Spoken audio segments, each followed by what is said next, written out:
Are you tired of the same old dungeon tiles that look like stone or wood? Maybe they got a crack in them here or there, or a chip. This week I'm going to show you how to add some high detail to those tiles to make them look awesome. Features like sewer pipes bursting with ooze, murky puddles, pools of blood, and much more this week on Tabletop Witchcraft. Oh, did I mention these tiles are reversible?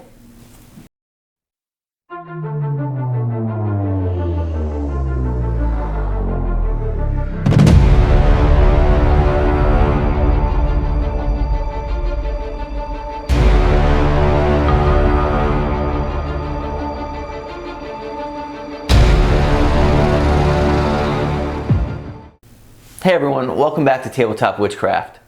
Last weekend I got done playing an awesome campaign with my group, and when we were done I looked at the table and it looked really good, but I noticed that all the stone in the dungeon was just one big gray dungeon tile. You know, the wood tiles that we had was this sea of wood tiles, and I'm like, I need to do something to really spice this up. A few tiles scattered here and there with some high detail would have made this campaign just a little bit more exciting, right? So that's what I decided to do in this week's video. I'm going to show you guys 6 techniques, 3 for wood and 3 for stone, to really spice up your dungeon tiles and really add some high detail to these pieces. And I also thought, why not make them reversible, and they're going to be awesome. So let's get crafting. If you like the video, please like, share, and subscribe. And with that, let's get to it. Alright, so we're going to start by taking some XPS foam and cutting it into a 3x3 square. And then everything we're going to do here is a 1x1 grid. So you can do this with a knife if you want, and a pen. Just score it with a knife first and then run a pen down each line to get your grid, or you can use the Proxon like that. Just set it to 1 inch. And now what I'm going to do, because these are going to be reversible tiles, we're going to just put an 1/8 inch line around one side of the tile, and that's going to represent the wood planks when we're done. Now for the wood planks, we're going to want to score a line every 1/2 inch to represent each plank. Again, you can do this with a pen and a knife, or you can set the Proxon and do it this way, which obviously is a lot faster.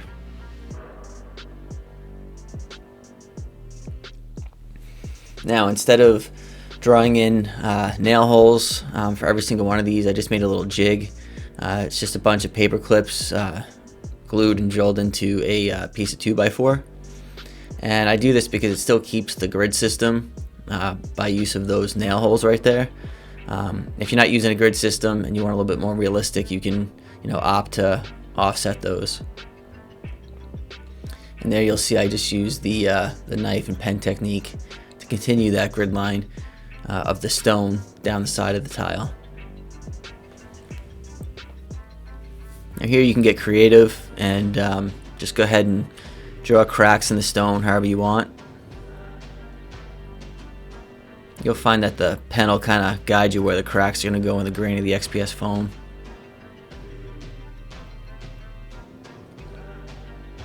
And then just start chipping away little corners and little edge pieces to show nicks in the stone. You don't have to go too deep. It'll all really stand out and pop once you do some dry brushing at the later stages of painting.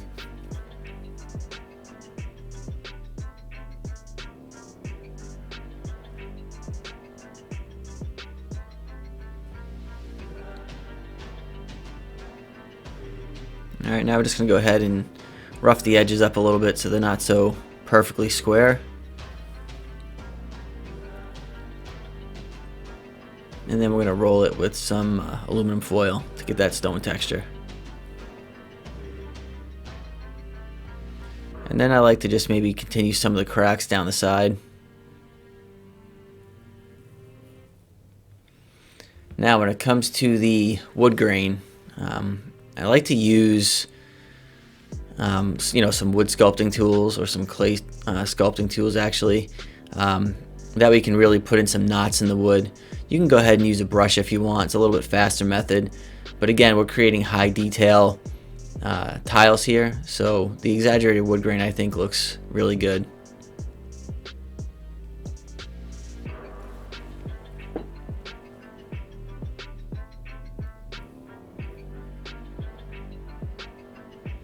Alright, then we're going to go ahead and grab some Mod Podge, water, and a little bit of black glue, black paint actually, and just paint that on the tile, covering the entire piece, front and back.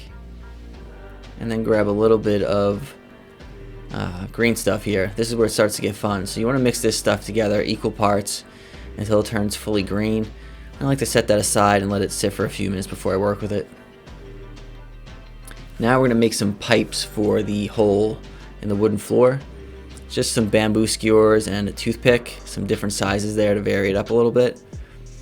And you're going to take that green stuff and wrap it around the skewer. So we're going to make like a little collar for the pipe. And you want to wet that tool there, that way the green stuff doesn't stick to it. And just square the edges up, and then I use the other side here to put a couple like rivets in the clamp or the coupling.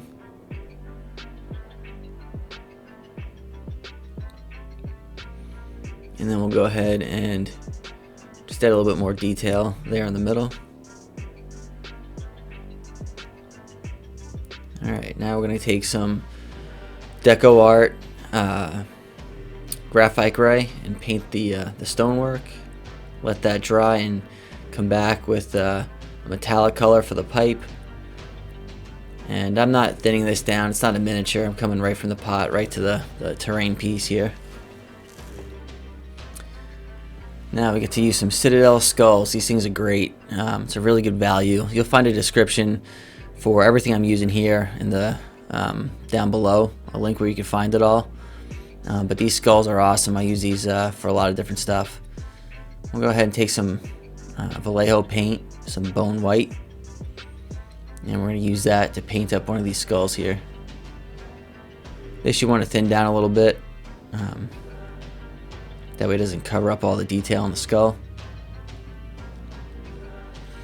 And while that's drying, we switch back and do a kind of a heavy dry brush of a pewter gray, that's by Apple Barrel, over the stone, and then a linen color over that of a little bit of a lighter dry brush. Now while that's drying, we switch over to kind of like a chocolate brown or a burnt umber. Either one I think works really well. Paint that woodwork and make sure you get the sides there. So you see that really looks cool once that's all painted up. Looks like the wood planks are sitting on the stone. And then we dry brush that with some honey brown paint. And then come back to the skull. And we're going to wash that with some Agrax Earthshade Wash by Citadel.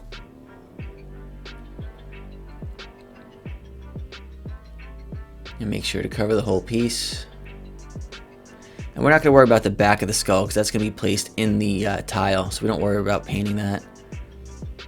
And I'm going to use some Nuln Oil here by Citadel also to wash the pipes. And then we're going to wash the tiles here with a homemade black wash. And then a homemade brown wash for the wooden side. And this wash is going to get into all those cracks, so any pink that might have been showing won't be once you're done washing it. Now for the highlighting of the skull here, you're going to want to thin this down, maybe almost like a 3-to-1 water to paint ratio, and do about 2 or 3 coats here, just touching the highlighted areas, the forehead, the cheekbones, the ridge of where the nose would have been, and like the chin area.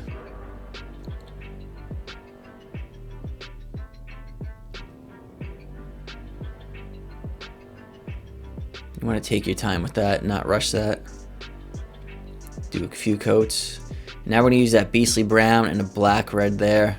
Mix those together with some water, and that's going to be our rust for the pipe. And I went heaviest, obviously, where the coupling would be, probably where water would have been leaking out over time. And then just spread that out along the length of the pipe.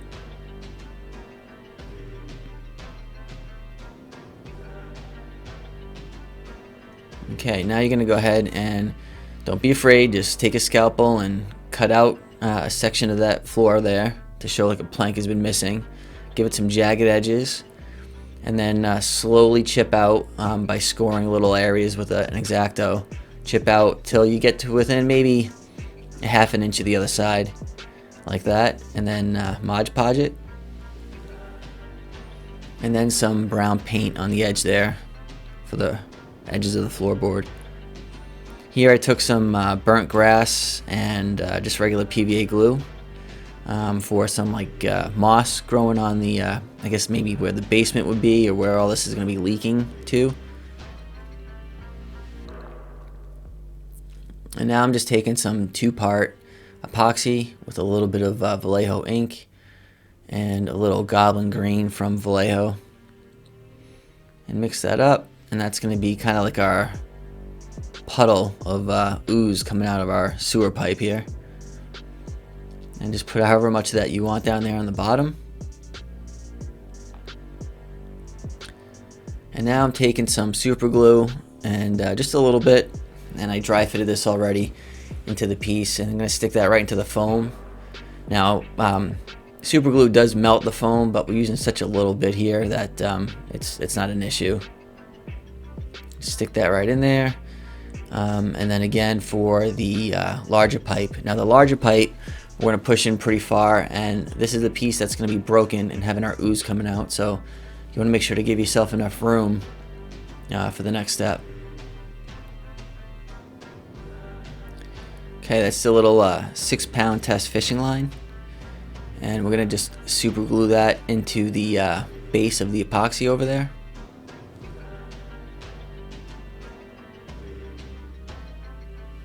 And then we're going to take a little super glue on the other end and just touch that to the opening of the pipe. And that'll set up pretty quick. And you can get some stuff that'll make it cure even faster if you want. Again, link down below if you're curious as to what I use for that.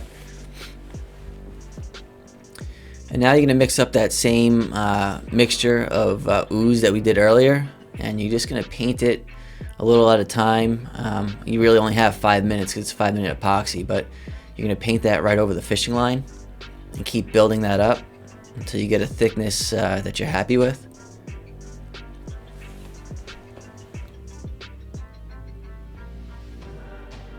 And on this, I actually left out the goblin green to make it more of a translucent, fluid, watery looking color coming out. Alright, now we're going back to just a light dry brush on the tiles of a linen. And I really think that that stone looks awesome. I love that combination of color. Alright, here we're going to use, we're going to start working on the skull and the ground. That's been, maybe the head got smashed in there, and this is the splatter marks. It's all dried up. It's going to be some black red color, again by Vallejo. And just do like a little, you know, splatter pattern there. And I use a little blood red just at the very center of it, and work that into the dark red.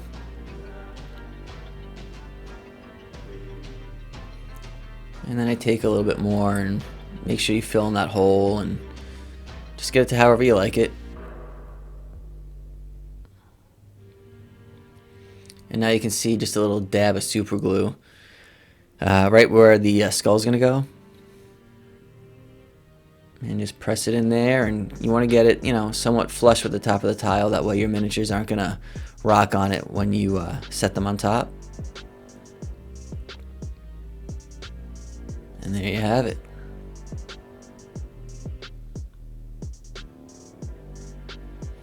Okay, now we're going to work on this putrid pool here. So you want to make sure that when you do this, for the method that I'm doing here, you're only taking out about a 1/16 of an inch. So score the whole edge with an X-Acto knife. Score the inside, that way it comes out in little pieces like that. And just peel away, again, just a little bit off the surface. Because we're going to use some Vallejo water effects, and that stuff really likes to cure in thin layers, and we're only going to put one layer in here, so keep it thin. Alright, so we're going to paint the bottom here in black, and then a little goblin green, and you want it to look real blotchy like that because the technique that we're going to use here to make it look real nasty, you kind of want to keep all the products here wet while you're working with them. The same goes for this. This is Vallejo thick mud. It's one of their textures that they sell. And just coat the entire edge of this pool in this mud texture.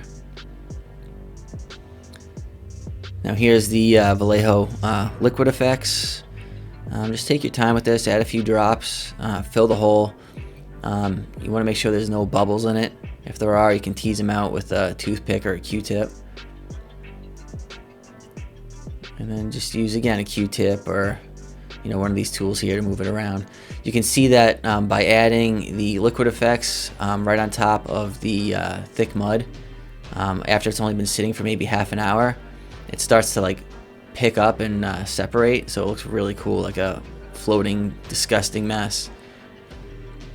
And then here it's just, again, it's some burnt grass and PVA glue to make some moss. And you want to make sure to fill all those tile lines to look like it's kind of creeping along. Alright, now we're going to do a fresh blood tile here. Blood for the blood god, right? So this is Blood Red by Vallejo, 5-minute 2-part epoxy. And just mix that up. You only need like half a drop to a drop of the ink. I'm sorry, not ink, paint when you're doing this. It really takes the color well. And I decided to kind of make it look like somebody got, offed over here. And that whoever got them dragged maybe their axe or their broadsword along the ground, dragging the blood off in a certain direction. You can get real creative with this.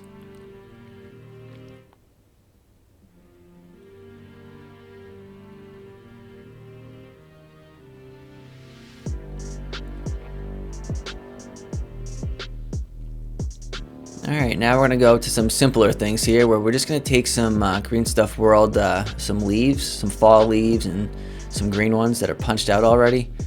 A little dab of super glue and just place them on there. And what's nice about this is, this could be a dock, it could be, a porch outside if you've got a tavern, a second story or something like that, where you can just pile those leaves up. So I really like the way that looks. And here, another easy one. This could be a map, it could be a wanted poster, anything like that. Print those off online. You can find them all over the place. And then just add a little bit of glue and stick that right to the top there.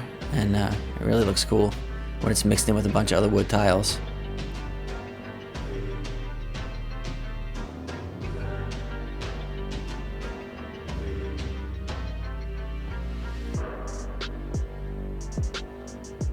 Alright, and there's all 3 high definition wood dungeon tiles.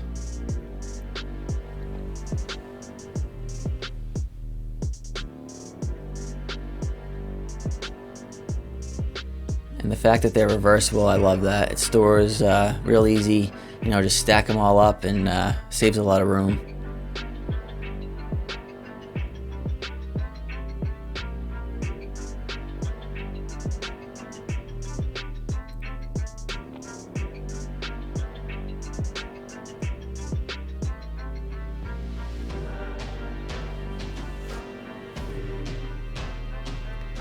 Alright, use these techniques for your next set of dungeon tiles. Real simple and easy to use.